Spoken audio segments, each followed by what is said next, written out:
All right, so here we go again. BeBall Jones podcast, Nelson Haskin, and of course me, BeBall. This episode, we're talking about college basketball, one and done rule with the players drafting, getting moved up to the NBA. So, um, before we get into it, man, how you doing, man? Everything good? Yes, sir, man. Just living. Got the weekend off. Everything good. Oh How yeah, about you, man. man? You good? Yeah, man. Just trying to maneuver through this business industry, man, and trying to keep growing and keep elevating myself, man. So I can't complain, man. God's good to me. Yes, sir. All the time. All right, so let's get into it, man. So the one and done rule. For people who may not know, this is the a rule put in, think about '07, '06-ish, where players from high school was not really the one and done rule before I continue. That's just what we call it. But it's basically players from high school ball have to attend college or have a 1 year gap between high school and being drafted to the NBA. And he got coined the term one and done rule because he started seeing players play 1 year college basketball and then just be done with college basketball and go ahead and enter the name to the NBA draft. And that ended up causing a lot of issues because he started seeing um, a lot of talented players who were good enough to go from high school basketball to NBA having to spend a year, um, a fill a year basically between high school and basketball. I mean, high school and NBA with college basketball. So with that shift came a lot of somewhat tension from some, a little resistance from some, especially some college coaches. They fought against it because they felt like it was diminishing the quality product that the NCAA was putting out. You're having organizations get or programs getting a player for 1 year when you used to having them for 3, maybe 4 years. So that's kind of where it originated from. So as we get into it, man, what are your thoughts overall on the one and done rule? Do you feel like it's a thing that should stay? Do you feel like it should go? Like, what's your thoughts on Well, personally, I think we should be straight. Like I think guys should be able to go straight out of high school if they can. Because my thing is if if a guy is good enough to go to the league, he's good enough to go to the league. And that's just how I see it.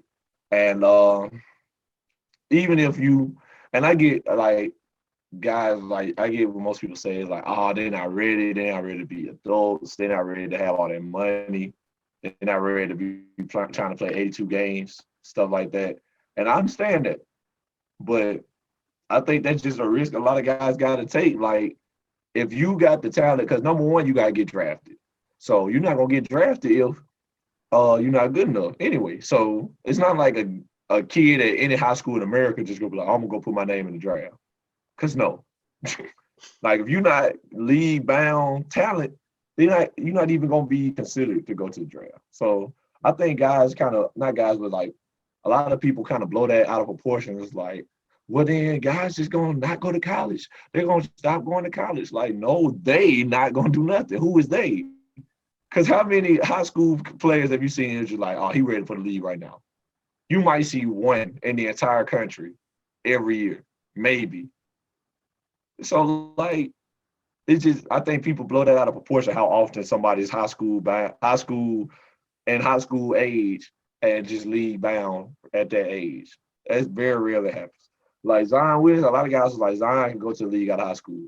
And he probably could have because he had a league ready body. He was a grown man. Like, but at the same time, it's like he might have this grown man body, but he might not be mentally prepared. He might not be uh skill wise prepared. Like he might not have the skills necessary to play in the league. But if he got league talent, they'll draft him and turn him into whatever they need him to be. And so but who else besides Zion Williams? Because the way social media stuff is set up now, we all know who the better players in the country is almost every year. If you keep up with things like that, if you follow stuff like overtime and ball is life, stuff like that, where they keep up with like big high school names and stuff. Like, who were some of the biggest name high school players in recent years? We had Zion, I give you Lamelo Ball, Lonzo Ball, Jello, them three. They were all big names out of high school. And then Jabari who Parker a else did couple you? years ago. Jabari Parker, yeah, I give you Jabari. Ben Simmons, I say was a big name in high school. Yeah. How many people that is? We just named the Ball brothers, Zion, Jabari Parker, Ben Simmons. and then yeah, Ben Simmons. So that's 6. I'm pretty sure it's about 10 solid players that we could make a list of. We just can't think of right now, but I feel like it's about 10. But 10 in the last 10 years. Because Jabari Parker been in the league about 6 years now. Yeah. Ben Simmons been in the league 4 or 5, I want to say. This Zion's second year, this Lamelo rookie year. Like, none of these guys came out in the same years. Mm-hmm. And so that's like my point. It's like one guy maybe out the whole country maybe lead now at 18 in their senior year of high school. So I think if we get rid of the one and done rule, it's not going to be like a flood of high school players coming into the league skipping college. That's not going to happen. It's impossible because 9 times out of 10, literally 9 times out of 10, they're not that good. So I think people need to kind of put that away. Like high school guys just going to be like, forget college. If they want to, they can say that now. If they that good, they can go overseas somewhere. They just going to have a hard time doing that. But it's like it's not impossible to skip college without going to the NBA first. That's not impossible. So I think we need to let go of that notion and like give players the opportunity to have that talent. If an NBA scout looking at you in high school, you got that talent. And I feel like you should be able to go ahead and take that, run with it, and make you and your family some money. So yeah, I think they should probably just do away with it at this point, especially with how quick this is developing now. Because I thought in the 70s, 80s, 90s that anybody was really not a whole lot of people. I'm not gonna say 90s, but 70s, 80s, I doubt a whole lot of people was league bound in high school. You know what I'm saying? Yeah. I feel like, well, first off, I completely agree with you that I wouldn't say they should not have the rule, but I feel like there should be a tweak to the rule to where it's once you enter your name into college, you have to like serve your time. Oh, it's not like it's a jail sentence, but you have to, give your time there because it's like overall But college basketball. some players it's like that. Yeah, I was thinking about that too before I said that, but Well, go ahead. it's like you have to like commit to it because we were growing up, you had a team and you would follow that team. So me growing up, I was a big fan. I'm not a fan of any particular team, but growing up, I remember listening to or watching UNC, Tyler Hansbrough, Danny Green, Ty Lawson. You see all these players develop and grow over 3 or 4 years. The Florida Gators, when you had the Fab Five, you had Torian Green, Lee Humphreys, Corey Brewer, Joakim Noah, and Al Horford. You had Mo Space come off the bench. They had a solid squad. They ran back to back. So you will see that team develop and grow over 3 or 4 years. And I feel like that fandom is kind of gone now because you have to, all right, this is our year. We got this team. We got this young freshman coming in. We got, a couple seniors here, a couple juniors here. It seems like it could be our year. So now every year you can have organizations going up and down, up and down, up and down. You don't have that chance to see the development and growth at the college level. So to a certain extent, you're not getting the same competitive nature. But on the other end of it, that kind of makes it exciting too, because you never know. Like you can have I'm trying to name somebody besides Zion, this whole thing. You can have a Kyrie come in, change your whole program in a year. And it's like, oh man, we went from middle of the pack in our conference to now being top tier in our conference just because of 1 or 2 recruits we got coming in, which can make it more exciting. And that's an interesting thought to have. But I think like the main argument that everything goes back to is money. And it's like kids are they shouldn't be getting paid because, they're getting scholarships, they're getting all this stuff for free, they're getting free schooling. It's like, that's a lot of BS, say it as nice as possible. Because it's like, name any other system where I go do work and I don't get any pay, I don't get any profit from the work being done, but somebody else is making revenue off of me. Besides being a child in your parents' house and playing college sports, name anywhere else where that is okay. You can't. You can have an unpaid internship. No, that's different. I'm walking into this thing knowing that this is an opportunity for me to get paid down the line, hopefully. That's two separate things. Where I'm signing into this deal where you're telling me my pay is me getting free, education. And okay, cool, I'm getting free education. But now you're trying to compare my free education as an athlete to somebody else's free education as a scholar. So because you're the athlete and I'm the genius over here in science, I can make money off my name. I can go get a job. I can sign an autograph in this science lab and I can get paid some dollars right here, but you can't, and now you're reported and you can't play. And now that free education is probably gone because you did that. You know what I mean? It's different. So you can't really compare my free education to yours. It just doesn't make sense to me. This is my thing when we get to talk about getting paid for playing. Did you know, like, you were in college before, so your RAs and stuff, when you stay in dorms, your RA that, like, handles your floor or your building or however they go, they get paid. Yep. Like, for making sure you do right in your room, they get paid for that. Yep. Every 2 weeks. And they regular students, like, they don't do like extra work. The only extra work that RAs really do is every now and then they have to room checks. They got to be on call if something happens, and they have to have an event every now and then for your floor, for their rooms, whatever Yeah. they over. They have to have an event like once a month, something like that. So for maybe like 5 hours of their time through the whole month, they got for a whole month, they probably had to do 5 hours worth of work, maybe 6. Mm-hmm. And they get paid every 2 weeks. And like, you might have to sit at a desk. And like, some of them, like, not everyone, but some of them may have to sit at a front desk for some time and be like the receptionist for the whole building for a little while or whatever. Yeah. And stuff like that. But they get paid for that. So I just think it's crazy that we sit here and say, oh yeah, they deserve to get paid for keeping the rooms in check, for keeping students in check, and just living. They get free housing for that too, so they get their housing paid and stuff, and they get paid like actual money. They actually do get paid every 2 weeks, get an actual check. So I just think it's crazy that we look at them and be like, yeah, they deserve to get paid for doing that, for doing their job. And their payment isn't just a free education, because I get the whole tuition they pay for, but your housing paid for. That's helping you get your free education.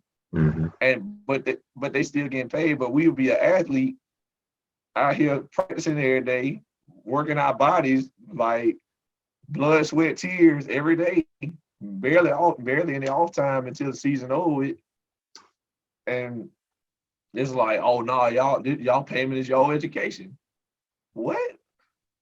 And then a lot of people don't realize that we talked in the last episode, that for those who haven't heard, when we described the levels of play, every level of play don't have a free education. Like, you might have to pay for school on certain levels, on the D3 level, on the junior college level. You have to pay for certain stuff. Like the Division I level is literally the only level where absolutely everything gonna be paid for. Everything. Whether you take classes in the summertime, whether you take extremely hard classes, let's say you want to become a nurse, become a doctor, something like that. Well, the classes would have been a little bit more expensive. Division I really gonna be the only level that everything gonna be 100% paid for. And then I think people look at the Division I level as the only level of play. And like that's why we had the episode we had last week. So it's like, we have to stop doing that. Like I got homeboys right now playing on the Division 3 level, coming out of pocket to pay to play and to go to school. And so like we can't look at them and be like, oh, your reward is your free education. It's not free. They just got a discount on it, basically. The same discount that a RA would have. And they getting a check every 2 weeks. They ain't out here sweating, hustling, and making money for the school at the same time because they selling these tickets and these concessions. So it's like, so either we pay these students like how y'all pay other students, or don't nobody need to be getting paid, because that's how I see it. Like, come on now, let's be real. Like, y'all talking about not paying us because we athletes, but pay other students just because they sit at the desk? Like, what we talking about? Yeah. We actually making the school money. Like, come on now. It don't make no sense. And it's just like the biggest thing that doesn't make sense to me is kind of like what you were saying. Like, the athletes are bringing the school in money. Like, this is money that would not be there if it was not for me. So, like I said, I'm trying not to bring Zion into it. Anthony Davis is a great example. He came in, one of them boys a college ring. You know how much that helped John Calipari out? Like, you know how much they helped the AD of Kentucky out? Like, because at that point, John, he might start getting some heat because he wasn't winning rings at that time. So it was like, that might have been his 5th or 6th year there. Like I said, when you get past high school ball, everything becomes a business. So for John Calipari to be who he was, that level of college basketball coach, he was the main front runner of the one and done rule, you know, supporting everything. Time started ticking, bro. Like, hey, man, when we get his ring, like, we need a championship over here. So for him to have done that, he reset that clock for John Calipari just like that. He might have saved that man's career a couple years easy. By them winning the champion, like, you know, and at most, pretty much any business you go into, you get stipends or stipulations by each, you know, level of success that you have. So by making a tournament, you get a certain level of money. By getting to each level of the tournament, you get a certain amount of money. Making the Final Four, making to the championship, and winning championship. So by each level they hit, John Calipari starts seeing a couple more commas in that booking. So the University of Kentucky starts seeing a couple more money, a couple more commas in that bank account. So it's like, you can't say you don't have the money. I'm literally making you the money. You're selling a jersey with my number on there and possibly my name on the back. So you can't say you don't have the money. Wherever this money is going to, give me a percentage of that, because that money wouldn't be there without me.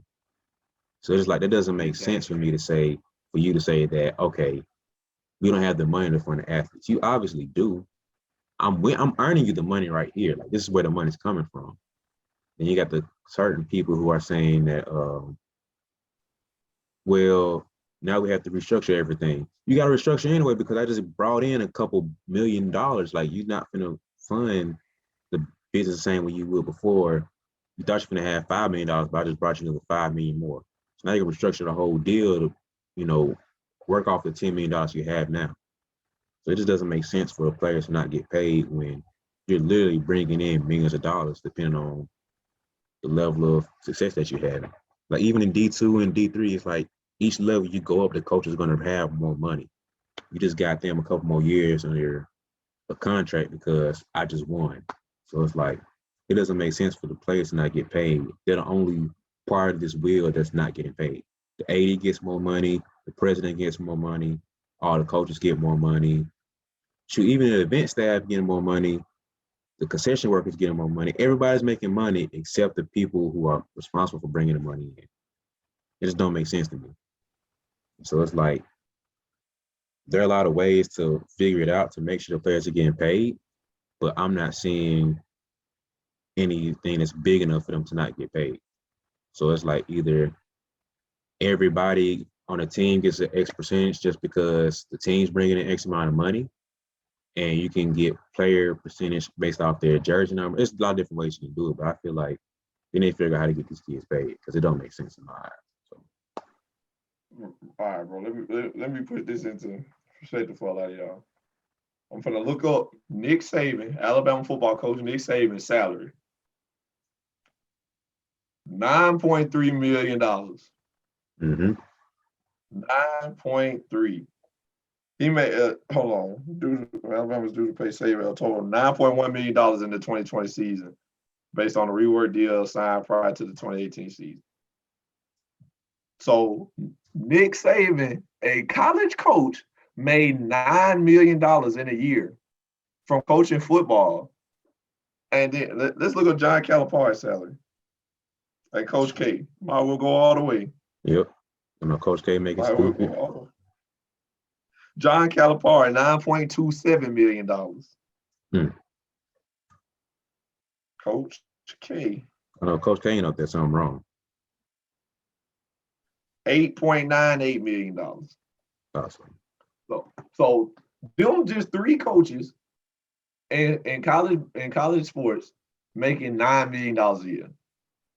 And their players ain't seeing it. And I ain't saying the coach should make that money. I ain't saying the coach should have to pay them nothing. But this is what I'm saying. I'm saying a couple years ago, Shabazz Napier got in trouble because his coach bought him and his friends a pizza. And his coach making bank. And they ain't seeing it. And it's like, and trust me, now I'm a college athlete now. I'm hungry. I done missed the cab. Like, I done been up here during Christmas time and the cab was closed and they just had to give us coupons to eat with.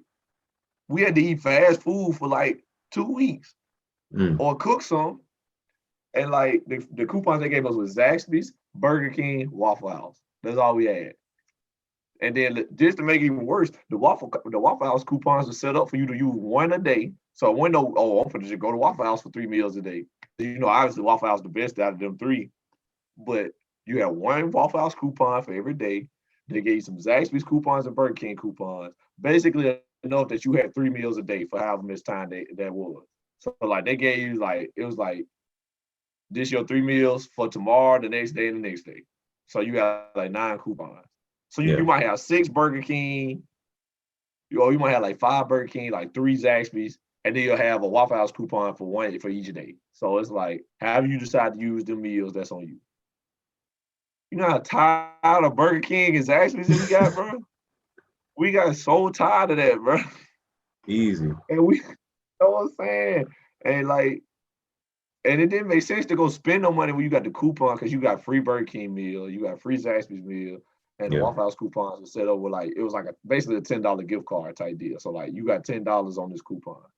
So you get whatever you want, and it was like $10 off. So if you got something for under $10, it was just free.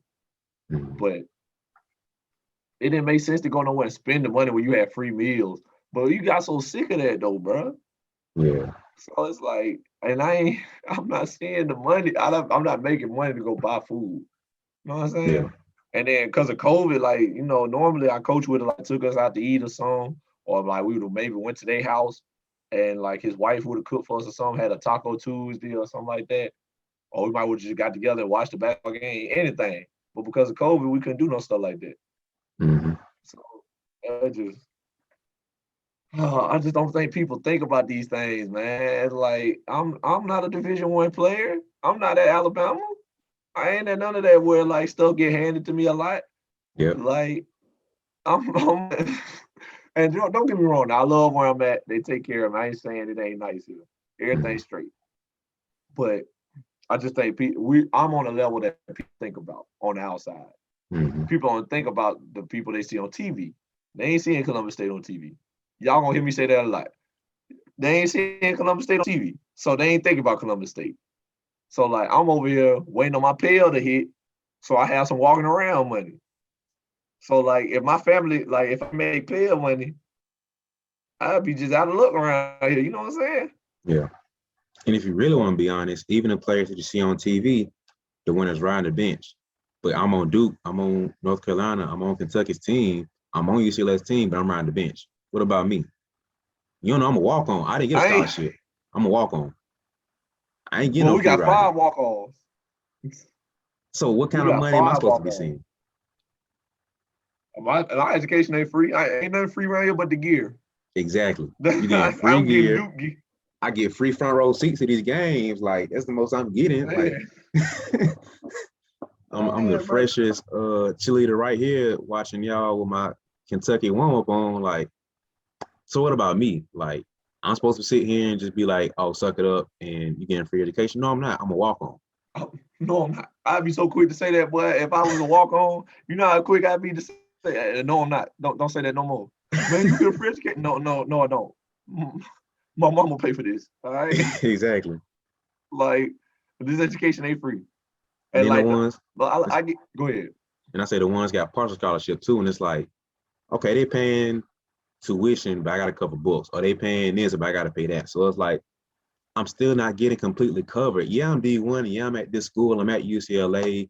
I'm at Alabama. I'm at Auburn, but they're not completely covering me, and it's not making sense for them to say just because you're on TV, just because you're a D1 athlete means you shouldn't be getting any type of stipulation. You shouldn't be getting any type of pay because you're getting free education and free gear, whatever the excuse is. It's like it just doesn't make sense because you're just seeing Zion Williamson, you're seeing Kyrie, you're seeing Anthony Davis, Kevin Durant, you're seeing these guys at that level. You're thinking, oh, you're good. You know, you're able to play D1 sports, blah blah blah. No, bro, like I'm struggling just like your kid is in college sports. I mean, college period. So That's what I'm saying, bro. So yeah, like, and I ain't saying you gotta agree that for anybody that maybe listen. I ain't saying y'all gotta agree that college athletes should get paid. I'm just saying stop thinking that everybody is Zion, RJ Barrett, Cam Reddish, because that's not everybody. And stop thinking that every school is Duke, Kentucky, South Carolina, North Carolina. Like, stop thinking of them like that, because it's some Ohio's, it's some Prairie Views, it's some like schools you ain't never heard of, bro. Like yep. that's on the same level. There's some schools you ain't heard of playing, and they not seeing the same attention as the guys you see in March Madness every year. But Mm-hmm. they players facing the same issues. Like, dang, I ain't making no money off this stuff. I'm out here hooping. You feel me? It's cool to be hooping. Everybody want to hoop, but like, I might not have a full ride. I might not be on scholarship. I'm just hooping. So I know I ain't going. And a lot of them guys, like, they know they ain't going to the league. That what they be thinking. Like, everybody that playing on that level going to the league. No, they not. No, they not. The draft only got 4 rounds. Only 4. As everybody that get drafted ain't staying in the league. Exactly. And so people need to stop thinking everybody that's on a certain level going to the league. Now, if you start on the Division I level, you want to play pro basketball, you probably will. But like everybody that's playing on that level not going to the NBA, it's not happening. Now think about how many colleges it is. Like you I think was like, everybody that's getting I would say, look at the it's like, tournament. Look at all them teams that's 10 through 16. Now, tell me how many teams that you actually know. Give me one player off those teams that you know. You can't. So think about how many players are on those teams. You got about 12 to 15 players on most of those teams. So you're telling me those 12 to 15 players are getting treated the same way that Jalen Green was, that all these other D1 big name players that we know, they're getting the same treatment. You're lying to me if you say they are. They're not. Those are D1 schools playing in the NCAA tournament on TV. So please tell me how they get the same treatment, the same love that these other big names are. You can't tell me that because they're not. So it's just like they don't think about, like you said, the lower levels. We can stay, like we just said, we can stay in D1. You don't have to go D2, D3 in JUCO. You can literally stay D1. Just anything outside the big names that we all usually know. So name me some of them players and show me where they're getting the same love that you think about. You can't.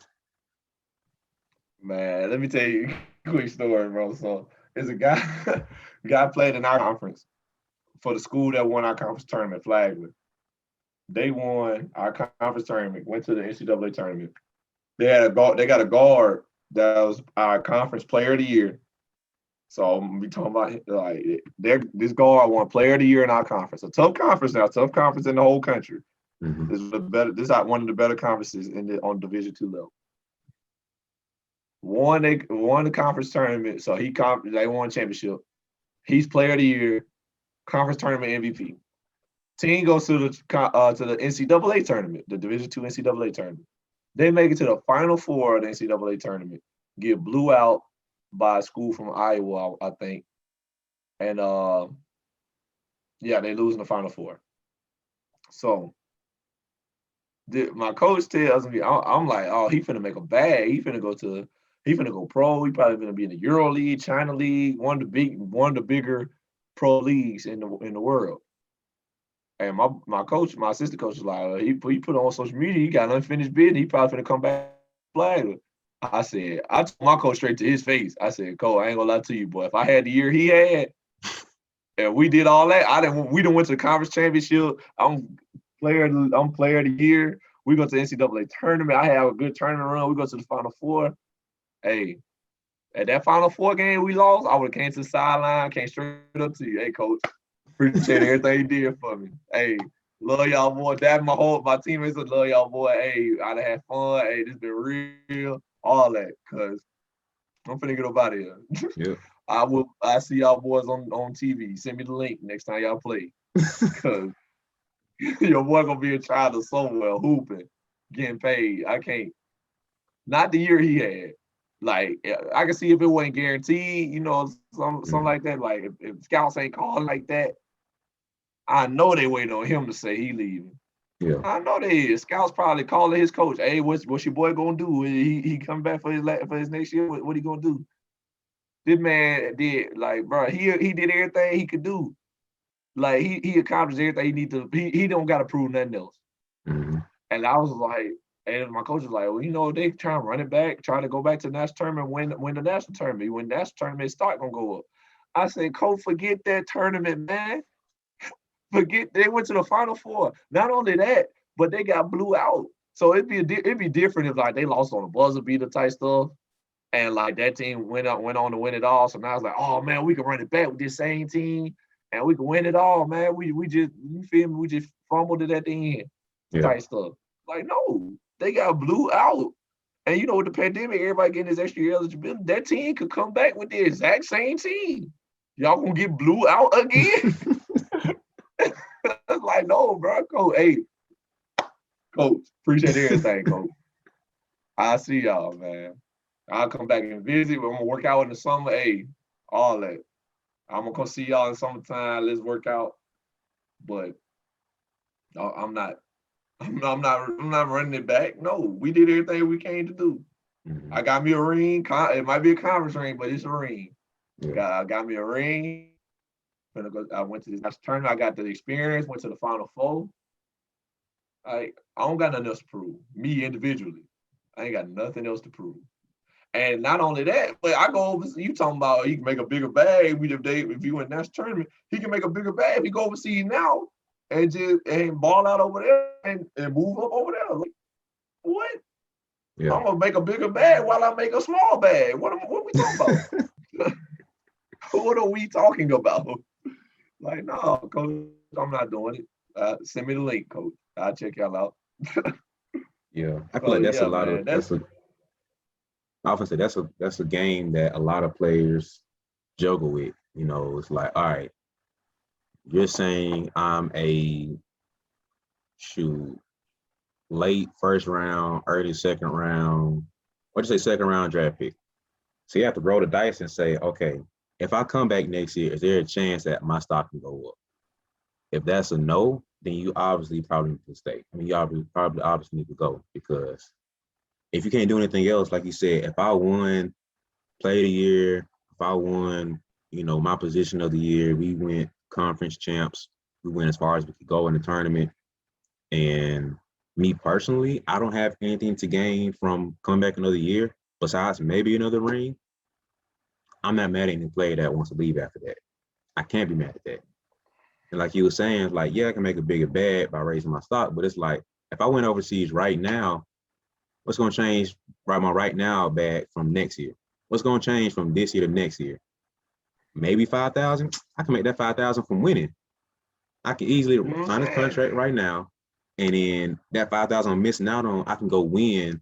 Okay, made the playoffs. Boom, that's a 5,000 right there. Oh, he made the next round of playoffs. Boom, that's another 1,000 right there. So it's like people don't think about how the financial struggle kids are going through sometimes, because every kid, I don't say every kid, most kids ain't coming from money to where parents can easily afford college. Like, I don't care if you're talking about student athletes or regular students.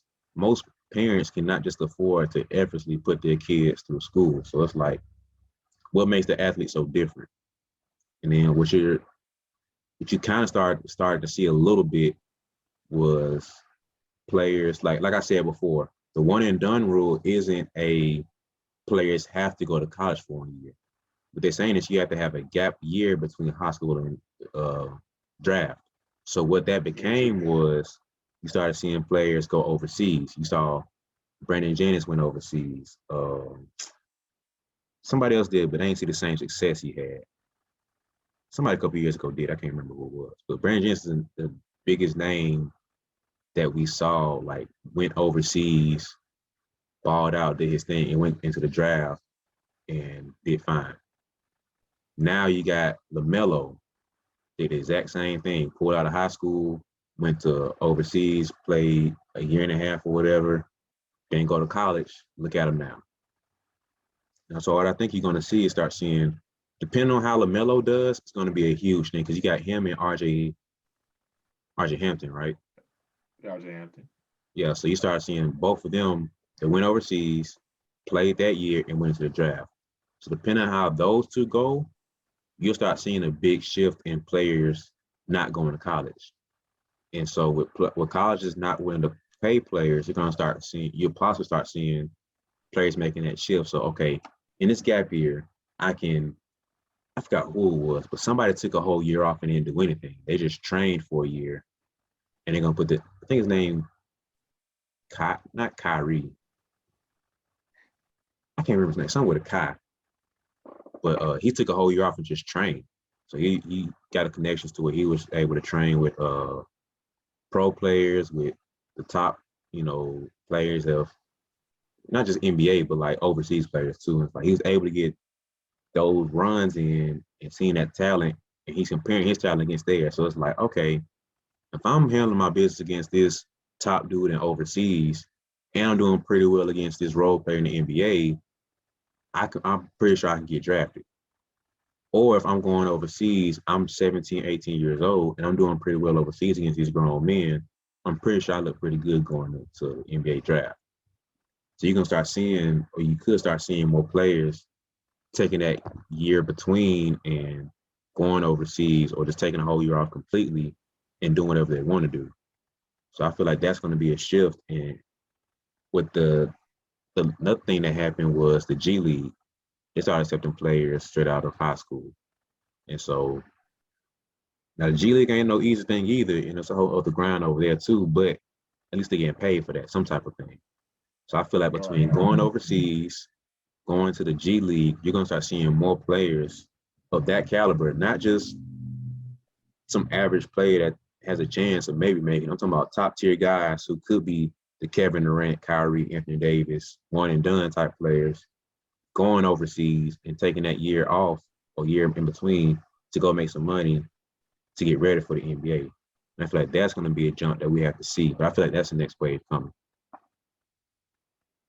Yeah, I think it will be a little more prominent to just take it overseas if you got that. Like I said, if you got that talent and you know you can be pro right away, what's stopping me from making money? Because I don't think people think about, like, what if my family ain't got a whole lot? You know what I'm saying? Like, I'm prolonging what could be beneficial to my family. A lot of people don't think about it that way. So, like, I tell my mom all the time, like, I go pro, like, you know, you won't have to worry about certain things. Like, I know I ain't gonna be no NBA superstar. Like, that's not in the cards for me, obviously, because NBA superstar would be 9 times out of 10 college superstars. Like, not saying I just absolutely got to be that, but like, anywhere I go, like, I plan on like being pro, obviously. And my pro deal, like, not a lot of times when you play pro, for those who may not know, when you go overseas, they gonna handle, even in the NBA too though, but gonna handle your housing, like your room and board for a little while. I say housing because I'm still in college, but your room and board, like, they gonna put you up somewhere for like your whole first year, most likely. Because you know, you especially you go overseas, like, what I look like just showing up trying to find a house or apartment. Like, so they gonna put me up for like your whole rookie year probably. Then like after that, you probably find somewhere on your own. Maybe it just depends on what league you in, or how your contract set up. But your rookie year, you ain't got to worry about like where you living at. So like your paycheck really going towards groceries and just going like whatever you want to. You might have to pay some utilities maybe, and your team probably take care of your rent, but that ain't gonna be nothing. Your water, you living by yourself, your water gonna be like what, $40? Electricity like $40, $50. Like that ain't nothing for real compared to what you getting paid. So let's say I'm making 40K for the whole season. And I'm really only paying out of pocket like with my groceries and my bills, $150 for that. So now, and like depending on how my bills, I mean how my check split up, I can send a lot of money to my home to my mama. Like, Ma, here you go, just cause, feel me? Make sure you straight type stuff. Like, everybody want to do that for their mama one day, for their mama and daddy. Like, hey, here goes some money, you just cause, make sure everything take care of or whatever.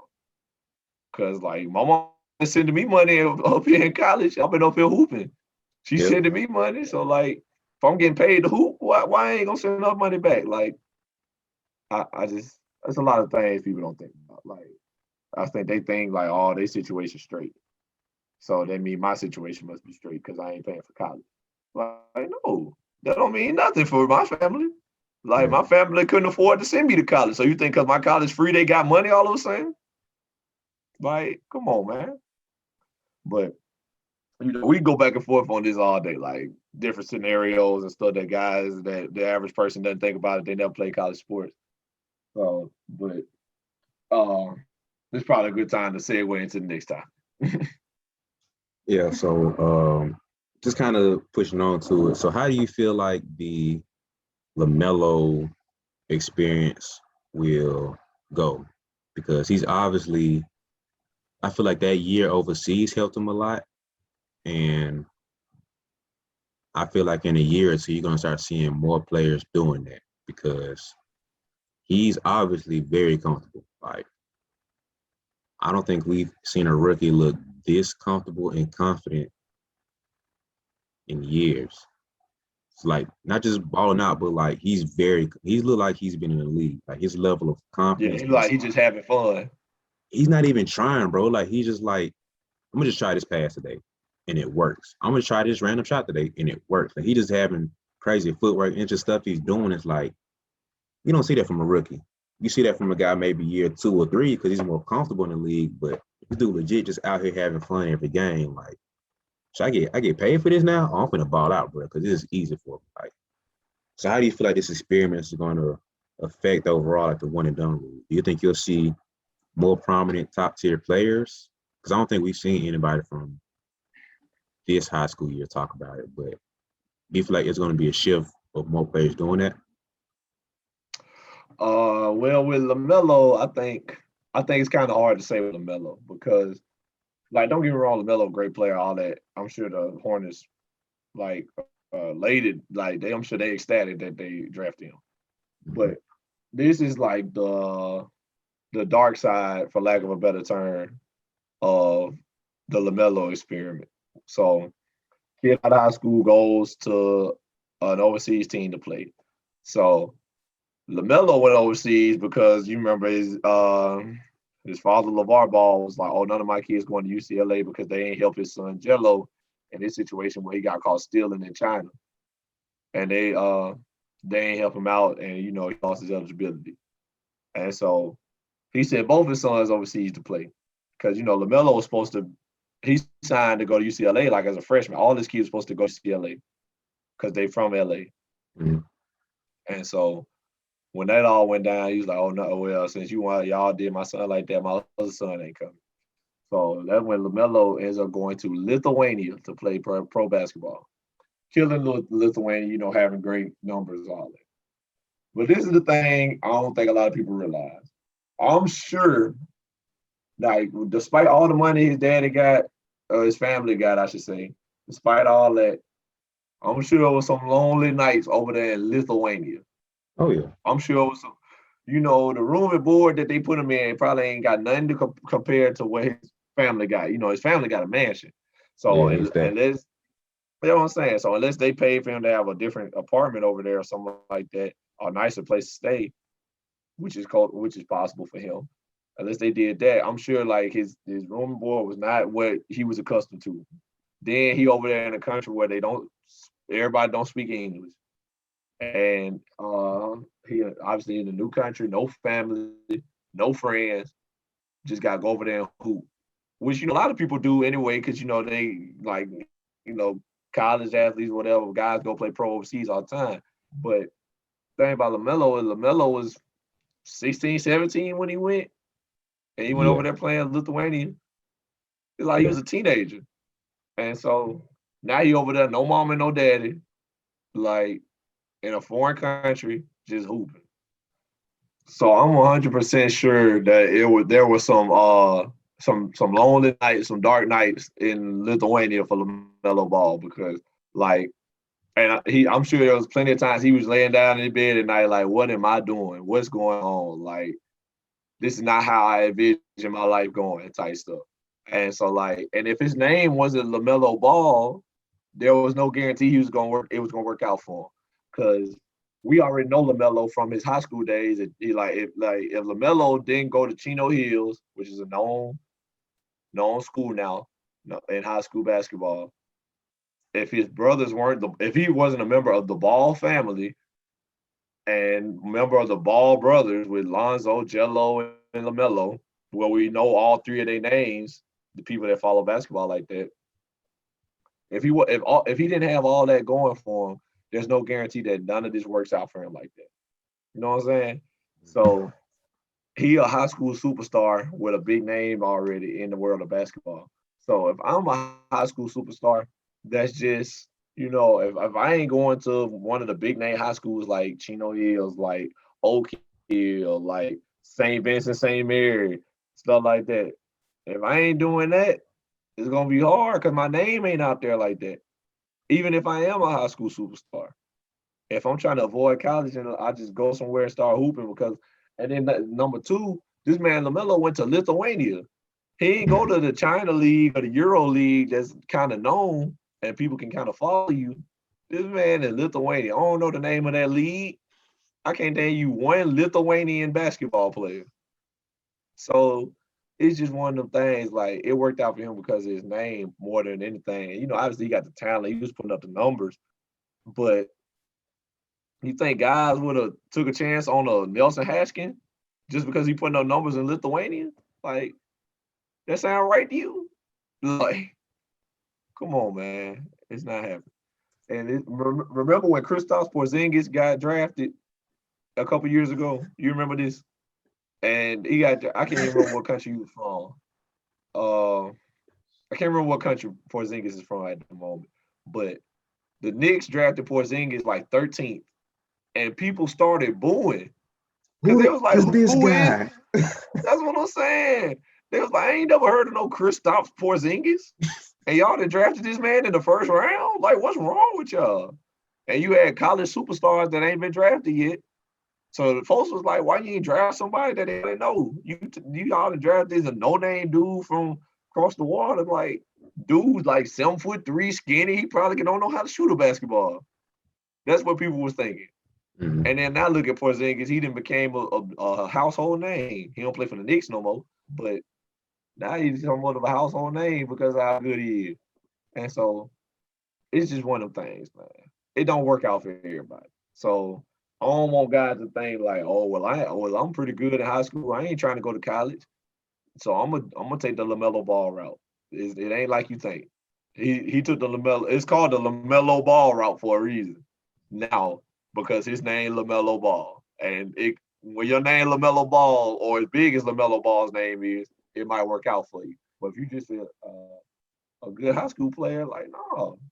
And I ain't saying good as in like you just a all state player. I'm talking about ESPN top 100 good, like great. Mhm. Like your name need to be known before you just jump over that thing you're gonna make to the league.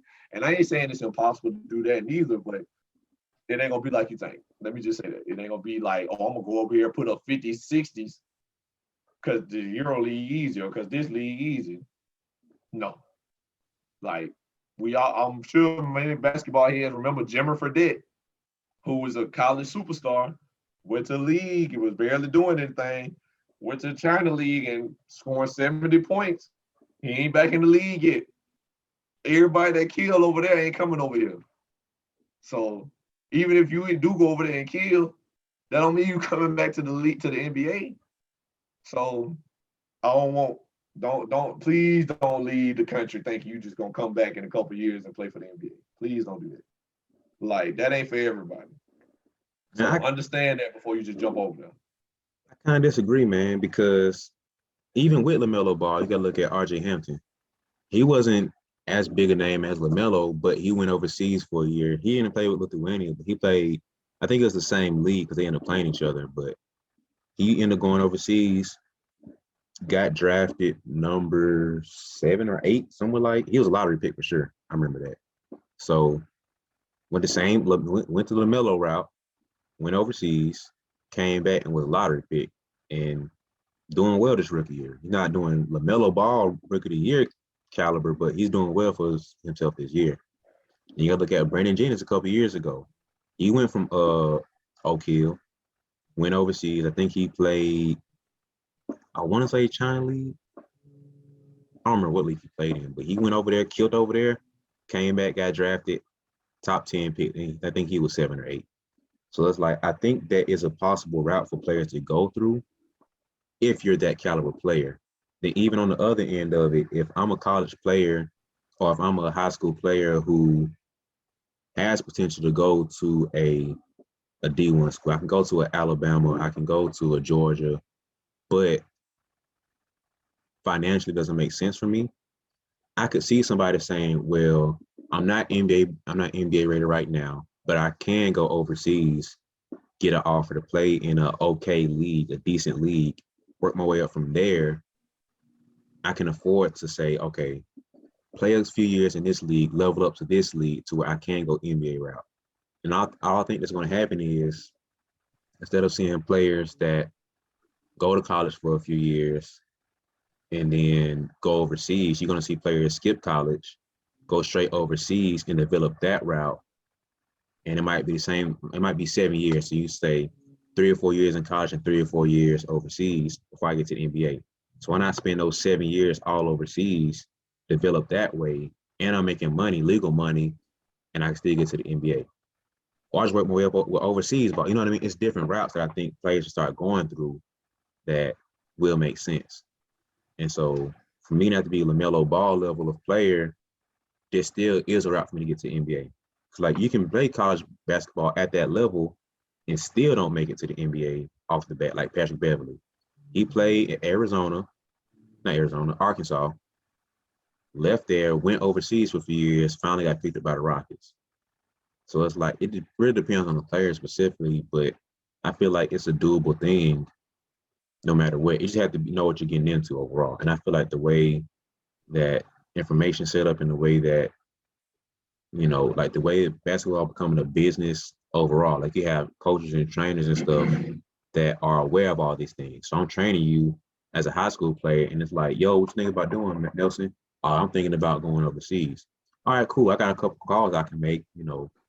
So I call this coach over here, call this coach over there. All right, so now you as a player might be able to take you, a friend or two that can afford to go overseas, maybe take a trainer. Like, you might be in a position to set yourself up to take your family with you or have a player or two coming with you. Like, it's a whole different situation that we can start walking into.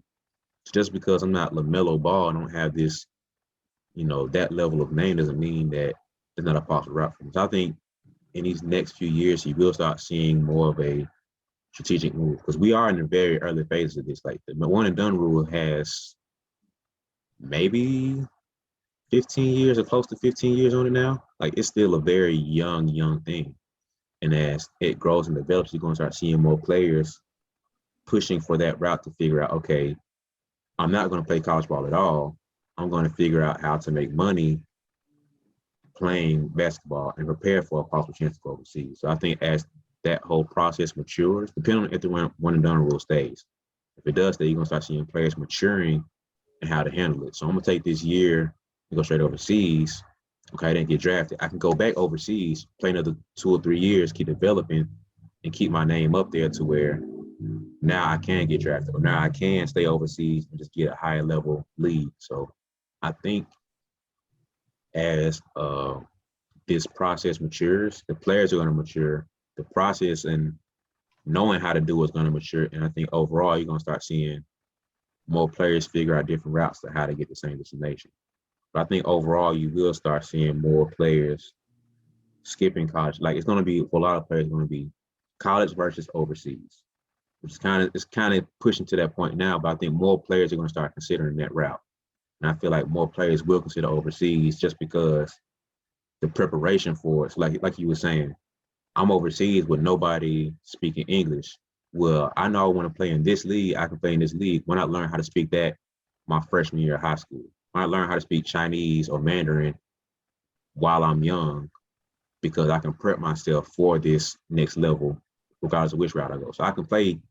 All I gotta do is aim for this Chinese league, this Russian league, this German league, whatever, because I know how to speak this language. So it's not as bad of a transition for me because I've been prepping for this. My trainer prepped me for it. My coach prepped me for it. My parents prepped me for it. All I have to do is actually make the leap now. So I think as we mature with this process, you're gonna start seeing players mature in the development on how to handle it. So I kind of disagree with that's not going to be a thing. I will say that it will be a very tricky thing to do, but I do think more players will do that. So it's the interesting thing to This, think about. this is my thing about like if you're not a guy that's like got multiple high major D1 offers and like the world is waiting to see where you go to school type thing, like, oh, RJ Hampton signing day is on such and such day at this place. And you got cameras and junk there waiting to see where you go, where you decide to go to school, you waiting to see what hat you put on. If you ain't that guy, it ain't gonna go like you think. That's all I'm gonna say about that.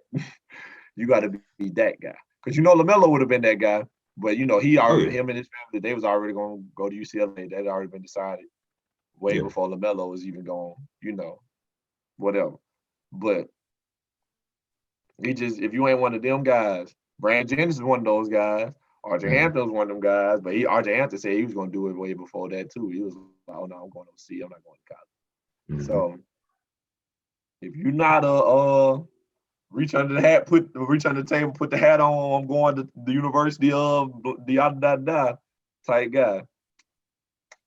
I see you at school on Monday. I see you in August, my boy. So August, what we what's the freshman all at? All right, bet you one of them players. Right, So man. I feel Coach, hey, I told my coach this joke, man. But a lot of guys been hitting the transfer portal this year with this extra year eligibility everybody getting. So a lot of guys been trying to transfer up, trying to transfer to a better, position, whatever, better place for them for their games, or a whole lot of the various reasons. So a couple guys transferring out of here from Columbus State, leaving whatever, thinking they go somewhere and things gonna be better. But the thing they didn't realize was there's a lot of guys doing that right now. A lot of guys in the portal right now, and what's called the transfer portal. So a lot of guys are free agents. Like for those who don't really know how the transfer portal works, it's like being a free agent. mm-hmm. It's like we know you playing college basketball, but you don't belong to a team right now. You're a free agent. Just like in the league. So they kind of, waiting on phone calls, making phone calls for themselves, whatever. A lot of guys, posting their highlights, posting they whatever. Anything they can do to, try to get more looks. So my coach is like, a couple of weeks ago, my coach is like, your boys, because a couple guys around here left, whatever, then transport. My coach is like, your boys, they decided to, hit the transfer portal. They thought the grass was green on the other side. The phone ain't ringing for them. Got a couple of them calling me, talking about, "Oh, can you call? Can you make a phone call for me? Can you talk to so and so for me? Can you send my highlights to this person for me?" I tell y'all boys, sometimes the grass ain't green on the other side. I told my coach, I said, "Coach, when you told me the D boy went in the transfer portal, and And and how many guys is in there? What I said to you, hey, I see you at workouts tomorrow, 6 a.m. bright and early. Hey, Oh, Cole, that ain't to say I'm unhappy here. I was even thinking about transferring because I wasn't. I'm straight where I'm at. I like where I'm at, but I also knew even if I wanted to transfer, it's like, hey, it's so like he said, sometimes the grass ain't green on the other side. There's a lot of good stuff going for me here. Even if basketball wasn't really working out, it's a lot of off the court things that I've enjoyed at Columbus State. So I'm like, hey, see your workouts tomorrow, coach. Bright and early. yes, Practice at man. 1, right? Yeah, I see you. Yeah, that's a lot, man. And like, I just had a homie of mine. She transferred, and luckily for her, she ended up getting picked up like shoot a week later, or within that week. Like I know it's less than 2 weeks, so it's like a lot of people ain't She signed going. somewhere else. Yeah, she good now. She can sound somewhere else. And so like a But lot that's of the people, thing. huh? Oh, sorry. Go ahead. Go ahead. I was gonna say a lot of people not gonna have the luxury. Like, yeah, your name in it like NBA free agent. Yeah, you're a free agent. That don't mean I'm gonna sign you. Like, there's no guarantee that you're getting picked up. Like, I don't care what your name is. Like college ain't the same as NBA. Like, I'm not trying to have 4 or 5 of the same things. Like, I'm not gonna have 4 or 5 guys who can't shoot. Yeah, you athletic and you fast and all this other stuff, but I need shooters. This is the way I play. So yeah, you're a great player. I would want you, but I already got 2 of you right here. And one of them ain't even playing because X, Y, and Z. My sister coach was telling me, man, with the way the transfer portal set up, it's a website you go to see who names in the transfer portal and stuff. He was like, "It's so many guys in the portal. You really just a name among names. It's like I can look you up. Like, let's say I need a point guard, whatever. Go in transfer portal, look, scroll. This guy play point guard. Click on him. See his highlights. Oh, his highlights look good. All right. Go to his stats. Why? Go to his roster. Go to his stats. He only averaged 5 points a game. Click. All right, this guy. It's like because a lot of times if somebody hit the transfer portal, it's one or two things. Well, really, it could be multiple reasons, but this is the two main things we thinking about. Did he hit the transfer portal because he know he want to go, or did he hit the transfer portal because he wasn't playing the way he wanted to play? Them the main things we look at. So it's like, and neither one of them things could be true. You might not like your coach. You and your coach could not be getting along, whatever. Or you could just but like it's like this. If you were the star player at your school, you would not just be leaving for no unapparent reason. So it had to be an obvious reason. So if I'm somewhere dropping 20 a game and playing 38 minutes a night, 35 minutes a night, and I'm in the transfer portal, it's like 9 times out of 10, I know where I'm going. It's like, oh, I'm playing. Yeah, If I'm playing this good, people gonna be asking about me. You know what I'm saying? I ain't yeah, gonna be in the portal for long. So if I'm that caliber player, I already know where I'm going. So if I'm D2 dropping 28 a game, I'm probably gonna transfer D1 if I hit the transfer portal. So I'm already looking at going somewhere else. But if I'm not getting the playing time I want and I hit the transfer portal, guess what? It's 1,000 guys in the transfer portal not getting the playing time they want. mm, So now it's like my coach said, I need a shooting guard. This guy play shooting guard. He's 6'4". He do this, and this. Let me look him up, see his highlights. He look good. He look good in the highlights. All right, let me go to the roster. He averaged 4 points a game. Keep going. So, or he shoot 26% from three. I need more than that. yeah, Oh, he only shoot 40% from the free throw line. He only shoot 50% from the free throw line. I need more than that. So you just a name. You just a name and numbers right now when you're in the transfer portal because it's that many people. So yeah, like it's no more like when I was getting recruited. It's not like, oh, I remember you. Unless you just your name was already out there from before now.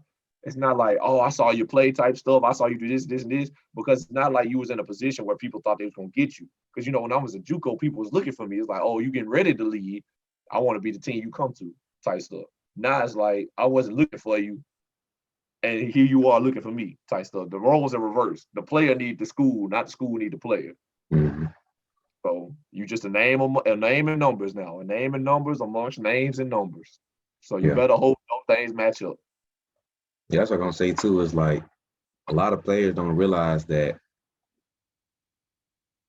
you're not the same player that you're. Like you were saying, like I'm not the highly sought. I'm not the hot girl in the room full of guys anymore. You know, ain't.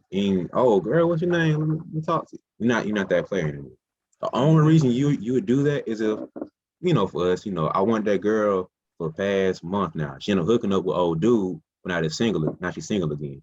That's the only way you are guaranteed a spot. More than likely, if you're that player, your spot's going like that. Mm-hmm. So I'm transferring. Oh, they in a patrol portal. Boom, got him. But more than likely, if you're not that player and the guy saw that girl, she broke up and like, I already moved on. I already got my girl now. Well, I'm good being single. I already saw the drama you put them through. So I'm not gonna sit here and try to talk to that girl anymore. I'm gonna just be single and try to find somebody else to be in a relationship with. So it's like a lot of players aren't considering the fact that you're not that one hot girl in a room full of guys anymore.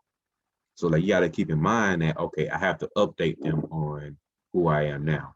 Because I have to do my best marketing pitch. I have to do my best sales. I got to spit that game to her. But, hey, man, like, I'm over here. Like, I'm single now. Like, what's up? That's sliding DMs a different kind of way now. So a lot of players I don't think are considering that. And it's like, kind of going back to how we were saying before with the one and done rule, it's like, for you to put your name in that draft,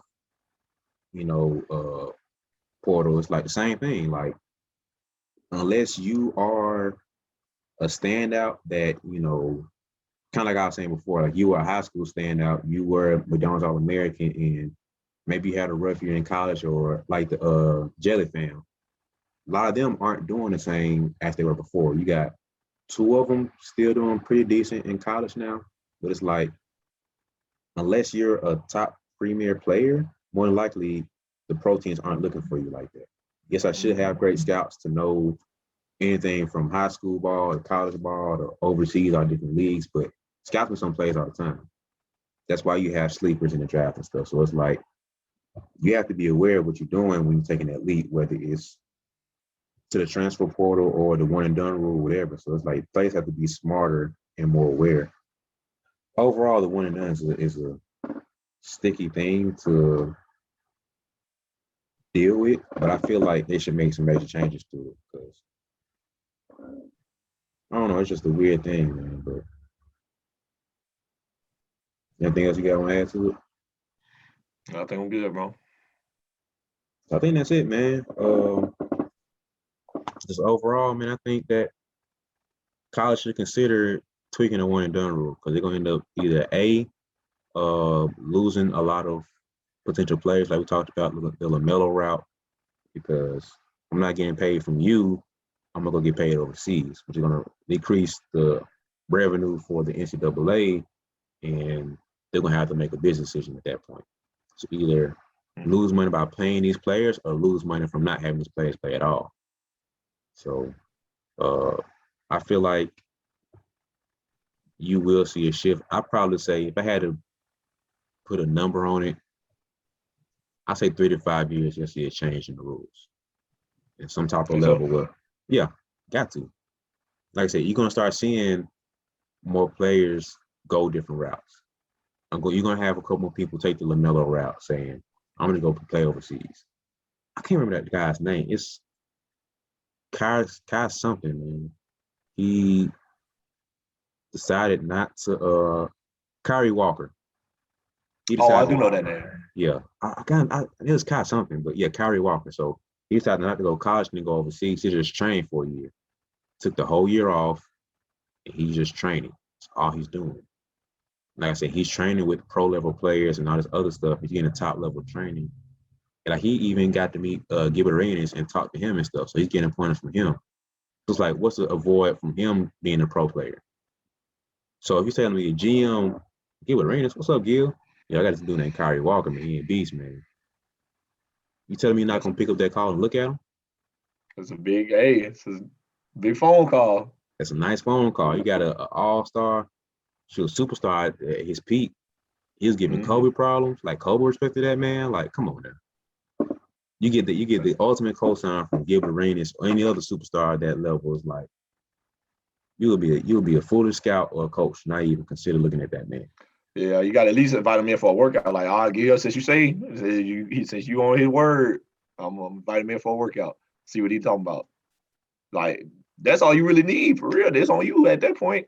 I done Yep. did that for guys. I didn't call my JUCO coach like, hey, coach, I got a guy play at such school. It don't even have to be my high school. Just guys that I know. Like, I know he might not have the looks that he want or that he should deserve because of where he plays and stuff like that. And just I'm like, hey, coach, I got a guy. He can do this. He this and this. He could be this size. He play this position. I think he'd be good for us, or I think he'd be good for y'all at this point because I ain't there no more. So Yeah. if I call you and I ain't there, I ain't even gonna play with the dude. I'm looking out for you. Yep. Because it's like guys could just be making that phone call so they can play with their homeboy type stuff. Like, hey, I got this kid went to same high school as me, stuff like that. Yep. But I'm calling you for a dude that don't even go to my school. So it's like, hey, coach, this guy, he can do this and this and this. He's a good dude. I think y'all can use him. You have to give him a look. You be like, all right, I know I'm my coach that I play with. All right, Nelly, I'm gonna give him a look for you. I'm gonna check him out. Or maybe I said, sure, if you my boy, if you my guy, I might send him the highlights for you. I might be like, hey, these is highlights. You check them out. See what you think. And I done did that for guys. He be like, oh, Nelly, this is a good guy. I appreciate you sending him to me. I'm gonna give him a phone call. Yep. Type stuff. That's all you need, man. I can get you your foot in the door, and that's all it takes. Yep. Then you just got to hoop. So, yeah, man, it's definitely possible. So I don't know I don't think I can take that route or just training because that's too long to just be training. I know he was getting runs and stuff in here too, but that's too long for me not to put on the jersey. You know what I'm saying? It's something about playing, something about the jersey and the fans. It's just I miss it too much to go a whole year without it. So that ain't the route for me. Especially in the pandemic, like that's that part right there, man. That's tough. Ain't no guarantees was in the pandemic. I ain't had no guarantees. Yeah, we'll see what we can do. No guarantees. Yeah, man. So that's kind of it, man. So I think it's gonna be a change in 35 years. Like I don't see the NCAA still running the same way. They're gonna have to consider it because, like you said, you got states allowing players to, by law now, be able to make money off of their name. Start seeing a big enough states or enough states overall allowing it to happen, you're gonna have to make a change to the system. So I'm interested to see what's gonna happen in 3 to 5 years, man. Yeah, they'll allow kids to get paid before they allow the one and done rule to be done away with because they're not doing that. They need the one and done because the NBA already had a rule to be one removed from high school. That's like colleges. That's they way in. You know what I'm saying? Mm-hmm. They had the big name players, so they'll never get rid of that. It's like, hey, you want to go pro. Football players got to be 3 years removed to go to the NFL. That's why you see football players be good for so long. Football teams be good for a long time. You got to be 3 years removed. But I'm sorry, I thought I was going to sneeze. But that's why you see that, man. So I think they'll start allowing people to they'll start allowing players to make money off their name. And so I think it'll go in this order. There'll be a point in a couple of years where they allow you to make money off your name first. But it's gonna be a while in the future, like I'm talking next 10 years maybe before they start just paying players outright in all 3 levels or all 4 levels. It'll be a while, it's gonna be a good while before they just be like, all right, we're gonna pay guys. That's gonna be a long time. Now they might, like I said, they'll give you your name. What you do with your name is your business. Like, you might be able to make money off your jersey sales. You can sign you some autographs, whatever. But them just being like outright, all right, every 2 weeks we're gonna give you this amount of money. That ain't happening no time soon. And then I don't think they'll ever get rid of one and done rule. So give me your timeline. What you think out of those 3 things? How will it unfold? And then we'll get on out of here. Of course, I think it's gonna be kind of going hand in hand. When I say the one and done rule is gonna be changed, I'm not saying it's gonna be done with. I feel like there will be a tweak to say, all right, players will be allowed. Like I said, because the NBA and NCAA aren't like partners for sure. Like they're not saying, all right, let's work a deal out for X, Y, and Z. Like the NBA doesn't care about. I don't say they don't care, but they don't have to care about what happens to college basketball. Like there's no reason for them business-wise to give any care about what happens to college.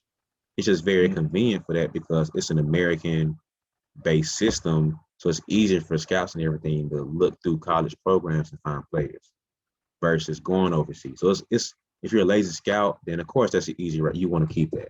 If I'm a scout that's diligent, I'm gonna do my study and research and go overseas and everything.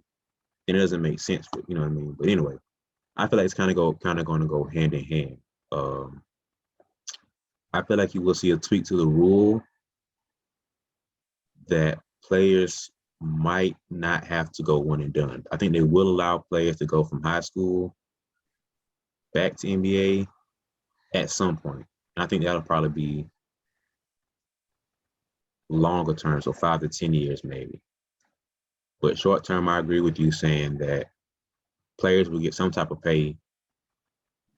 So in 3 to 5 years, players will get some type of payment, whether that's off their name, whether that's a very small stipend or something like that. Players will get paid in 3 to 5 years. And I think 5 to 10 years, you'll see a bigger shift on the rules overall. So you might see players, because like they have the whole G League thing too. So I feel like that's where the NBA would care more about because that's NBA money. So I feel like they'll implement more of that before they just say a high school player can come in. Because you got to deal with people saying that you got players coming in physically unprepared, mentally unprepared, financially, literacy-wise, they're unprepared, and just game-wise, they're unprepared. So, all right, cool. You're not getting drafted. Just come on through our G League instead of going to college ball, and you can go through that system. So I feel like that will be pushed more in the next 3 to 5 years too. So I feel like that'll be pushed more. I think players will get paid something, and then 5 to 10, I think you're gonna see a big shift where players get paid a lot more overall, which will make it more competitive because, like I said, the NCAA is a business too. They don't want to keep losing top players to the G League and overseas, the Lamelo ball route. That's a lot of money lost on Lamelo. So I think they will see, they're going to have to make a change.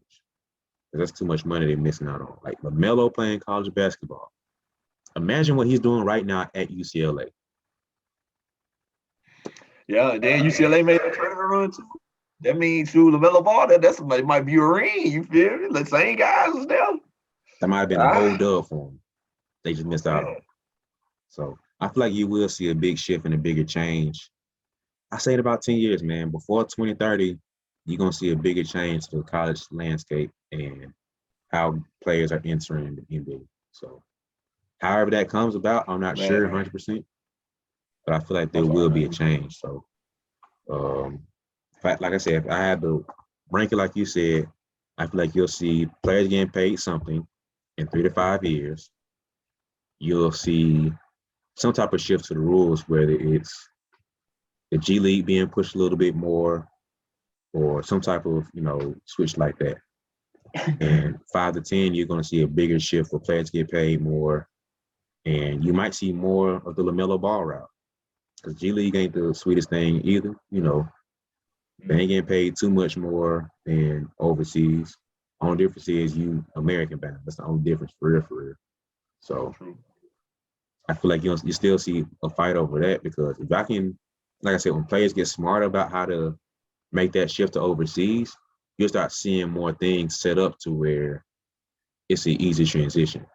Or players are smart about how to make that transition. So I feel like you're going to see a nice little adjustment coming soon from high school to possible pro ball. So it's going to be interesting to deal with in the next 10 years if everything I say is even offered or considered. So that's it for me, man. Anything else you want to add? And while you talk, I started thinking about it. Like maybe we should turn this like into like that. What we just did, kind of like into a game, like short term, long term, never, or maybe never type stuff. Like give us 3 options. Like we can come up with 3 options. Like make this. All right, which one will happen in the short term? Which one will happen in the long term? And which one probably never will happen? Like a game. You know what I'm saying? We just a little something for the future, but we we'll talk about that. Maybe I should have said that off camera, but I had to get my idea out now, so I ain't forget.